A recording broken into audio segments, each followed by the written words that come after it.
com isso a gente pode perceber que na segunda instância, né, quando esse chifre pequeno, que no caso é o menor país do mundo, ao lado do rio Tibre, assim como foi na antiguidade também, esse país também irá dominar por 2.300 dias ou 2.300 tardes e manhãs, pois sabemos que dia, profeticamente falando, podem também representar um ano, né? Vocês podem pesquisar que vocês vão ver.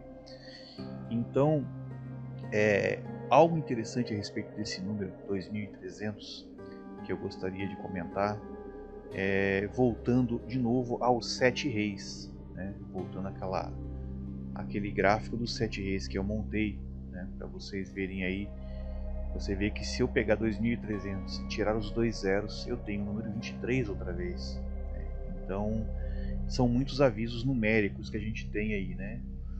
E eu deixo a cada um a sua interpretação. Nós falamos de 6 até aqui, mas sabemos que são 7, foram 7 reinados, né? Seriam 7 reinados, pois a besta tem 7 cabeças. Então, passando para o 7º reinado, logo após o 6º rei, a gente tem o reinado de Bento XVI. Foi esse que foi eleito no conclave após a morte de João Paulo e se elegeu Papa. Mas aí muitos dirão, né?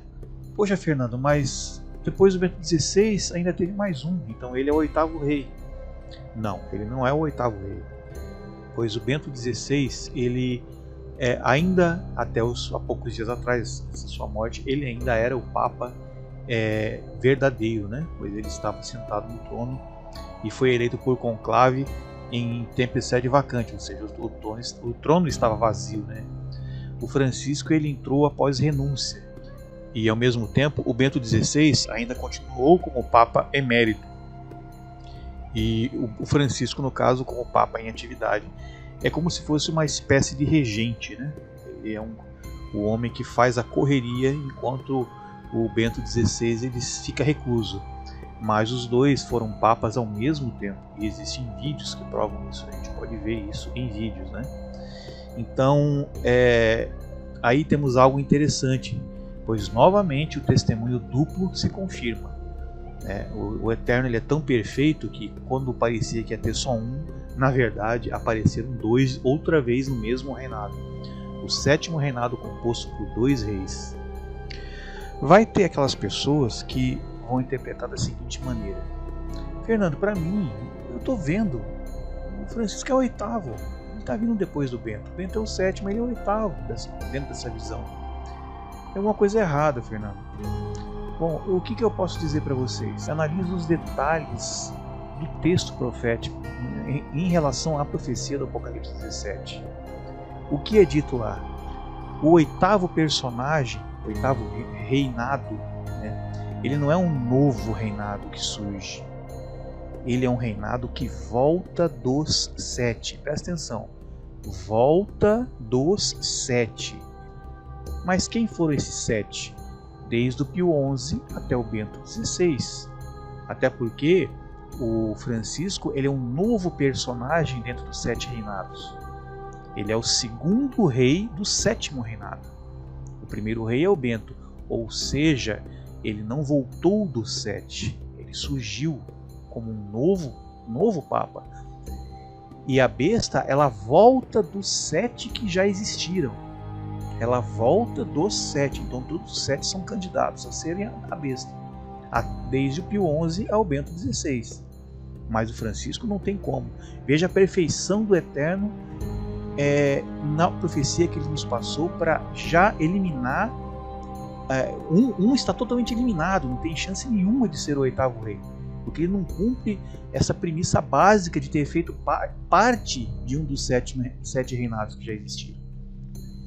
Então, só isso já anula qualquer possibilidade dele ser. E ele cumpre aí, no caso, apenas o papel da segunda testemunha do 7º reinado, que vai formar, no caso, o espelho, que é algo que eu vou comentar agora há pouco com vocês aí.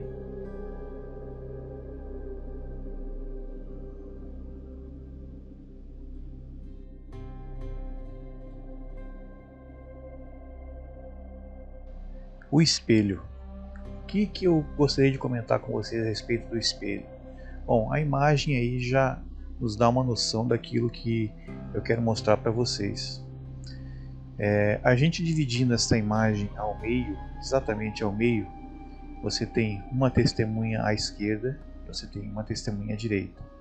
São duas imagens similares, que você consegue formar usando os 8 personagens dos 7 reinados da mulher montada na besta. Quero que vocês reparem algo interessante. Nós temos agora, no final, um reinado com 2 reis. Claro que o Bento XVI acabou de falecer, mas isso faz parte do processo. Então, nós temos 2 reis no final. E nós temos 2 reis lá no início. Esses 2 reis, eles preparam o caminho para João 23. Olha, João 23. Que interessante, né? E João 23, ele é um espelho de João Paulo II. Já vou comentar disso um pouquinho mais aí na frente, ok? E quando vamos mais ao meio, nós temos Paulo VI no meio e João Paulo I no outro. Eu quero que vocês reparem que existem 2 testemunhas no começo, 2 no final, 2 em João 23 e João Paulo II e 2 no meio. É sempre 2 testemunhas. E eu quero que vocês reparem nas imagens do meio, nas imagens que estão alinhadas. Olha só quantos João e quantos Paulo tem ali. E só ali, no meio. Então, o lado de cá, ele é um presságio do lado de lá. Esta é a forma do Eterno trabalhar, para você saber que é Ele que está controlando. Aliás, Ele controla tudo sempre, né? Mas vamos falar de uma maneira mais correta aqui. Para você saber que é Ele que está falando contigo. Ele que está te dando a mensagem, né? Ele sempre segue os padrões. A gente já viu isso na série do Abba, né? E então é algo impressionante essas imagens espelhadas. Nós devemos sempre fortalecer o fato de aí haverem 7 reinados, apesar que estamos vendo 8 personagens. Já expliquei atrás a questão do Francisco estar excluído dentro dessa visão como candidato ao iníquo, pela questão de que o iníquo volta dos 7, no caso dos 7 primeiros personagens, né? Estaria incluído dali para trás. Então ele estaria incluído. Mas Fernando, como a gente vai saber, né, quem é o iníquo desses personagens que estão aí? Né? Bom, eu volto de novo a reforçar as pessoas a prestarem atenção no que a profecia fala, porque a profecia ela dá a identidade dele. Tá? Nós vimos já que besta é tanto a cidade, o reino, como também rei em pessoa, né? É o rei. Então, quando você pega e presta atenção no texto, no que ele está dizendo, o que ele diz, né? Ele nos dá uma dica impressionante, né? Ele fala que vi uma de suas cabeças. Uma de suas cabeças. Excluímos o Francisco e mantemos as 7 cabeças, dentro para trás, até o Pio XI. Vi uma dessas cabeças que você está vendo aí. Uma dessas cabeças. Vi uma dessas cabeças como ferida de morte. Mas a ferida mortal, ela foi curada. E então toda a terra se maravilhou seguindo a besta. Prestem atenção no que o texto fez para você. Ele revelou para você quem é a besta. Como assim, Fernando? Ainda não entendi. Ele revelou, porque ele falou que aquele que recebesse uma ferida mortal de todas as 7 cabeças. E a gente sabe que o único que foi ferido de morte é João Paulo II. Ferida mortal seria curada, e então toda a terra iria se maravilhar seguindo a besta. Ele disse que esse é a besta. e a besta que vivia e já não vive mais, ela é o próprio oitavo, ou em algumas traduções, ela é também o oitavo. Ou seja, não temos um oitavo reinado, mas nós temos um oitavo rei que volta do 7. Aí sim, esse cumpriria o que o texto falou antes, né, que pertence ao 7. Então é só prestar atenção no texto da profecia, porque ali mesmo já diz qual deles é o iníquo. E o único que recebeu uma ferida mortal foi João Paulo II. E já tendo a informação de que a profecia nos aponta em todos os sentidos, não só a profecia, mas os 7 reis e a posição deles e os seus nomes apontam para a identidade do iníquo dentre os 7, sendo como João Paulo II, vamos fazer a seguinte análise agora, né? Vamos consultar o espelho de novo. A gente olhando essa figura do espelho, a gente vê que nós temos 2 reis com o mesmo nome no começo, e nós temos 2 reis juntos no mesmo reinado no fim, um testemunhando do outro. No começo 2 com os mesmos nomes e no fim 2 juntos no mesmo reinado. Então nós temos 2 testemunhas no início e no fim. E sabendo, né, entendendo que João Paulo II seria o candidato ao iníquo dentro dos 7 reis, nós temos que olhar o espelho e procurar quem está refletindo, né, quem é o reflexo da sua imagem dentro dos 7 reis. E fazendo esta análise, a gente chega à conclusão que o seu reflexo é João 23. Então façamos algumas análises aí a respeito dos eventos relativos a eles a partir de agora. Bom, gente, quando a gente analisa esse reflexo, a gente vê coisas interessantes. Por exemplo, nós podemos ver que houveram 2 João Paulos, né? Temos a primeira e a segunda testemunha. Já comentamos ali atrás isso aí, né? Então são 2 João Paulos. E quando a gente vai para João 23 e a gente pesquisa, a gente descobre que houveram 2 Papas João 23 também. E algo interessante a respeito disso é que o primeiro Papa João 23, ele foi tido como um antipapa. E o fato de João 23, da nossa era, adotar o mesmo nome foi justamente com a intenção de apagar essa mancha dentro da história da Igreja Católica, né? Então tivemos 2 João 23 e também temos 2 Papas João Paulo II. A gente pesquisando, a gente descobre isso, 2 testemunhas de novo para cada lado, né? Interessante a gente ver também que João 23 ele foi colocado num túmulo, num certo túmulo no dia da sua morte, né? E ele foi exumado desse túmulo no dia da sua beatificação no ano 2000 pelo Papa João Paulo II. Foi ele que ministrou esse evento aí. E esse túmulo ficou vazio. E 5 anos depois, na morte do Papa João Paulo II, ele foi colocado no mesmo túmulo, aquele famoso túmulo, né, que fica ao lado de 2 rainhas, cumprindo a profecia do livro de Zohariel, Zacarias, né, que fala das 2 mulheres com asas de cegonha levando o cesto para a Babilônia, né? Na Gruta Vaticana, o Papa é sepultado no túmulo que pertenceu a João 23. Na Gruta Vaticana, o Papa é sepultado no túmulo que pertenceu a João 23, ao lado de 2 rainhas que viraram santas, e perto de Pedro.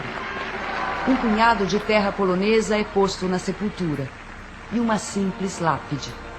Na crença dos pontífices romanos, quando um Papa morre, passa a ser homem. João Paulo II certa vez confidenciou: eu não morrerei completamente.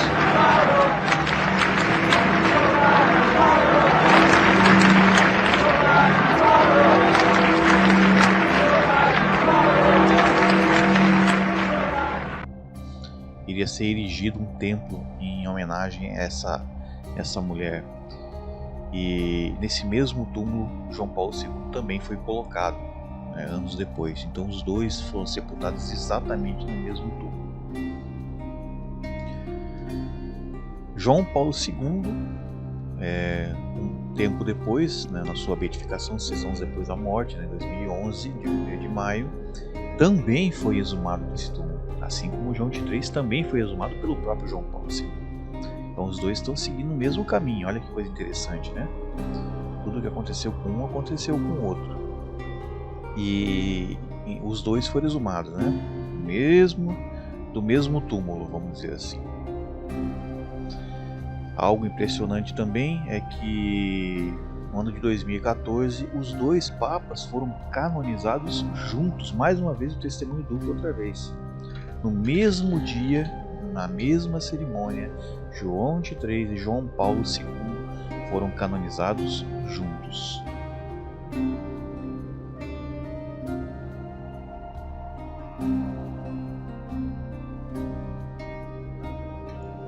O corpo de João XXIII hoje está exposto dentro do salão principal da Basílica, né? Onde são ministradas as missas dentro do Vaticano. E do mesmo jeito, né, por sua vez, também João Paulo II também está lá. Embora muitos se enganem achando que João Paulo II já foi retirado de dentro do caixão, isso não ocorreu ainda. Embora tenha ocorrido com João XXIII e ocorrendo isso com ele no instante da sua beatificação, o que não ocorreu de forma estranha, mesmo fazendo parte da lei do direito canônico da Igreja Católica, né, que isso ocorra na beatificação, não ocorreu com João Paulo II. Eles apenas transladaram o caixão dele para cima, dentro do salão principal da Basílica, né, próximo às portas da Basílica.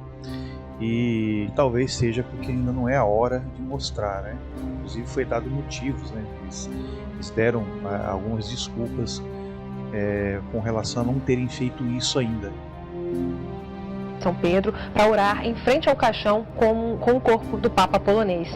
Agora, a gente estava comentando até ali atrás, antes da gente entrar aqui no estúdio, sobre essa questão dos caixões, né? São 3 caixões, né? Seguindo as normas, porque existe uma norma, existem documentos, né? Muitas vezes eu até lamento porque muitas vezes nós católicos não lemos os documentos da Santa Sé. Mas quando se fala do funeral, existe toda uma norma para o funeral. E o Papa, ele é sepultado dentro de um primeiro caixão, né, de madeira, né, de cipestre, e depois esse caixão é colocado dentro de um caixão de zinco, que é lacrado, e o caixão de zinco é colocado num caixão de carvalho. E aí sim colocado na cripta e colocado mármore. E não foi necessário retirá-lo. Como é um fato recente, tem 6 anos.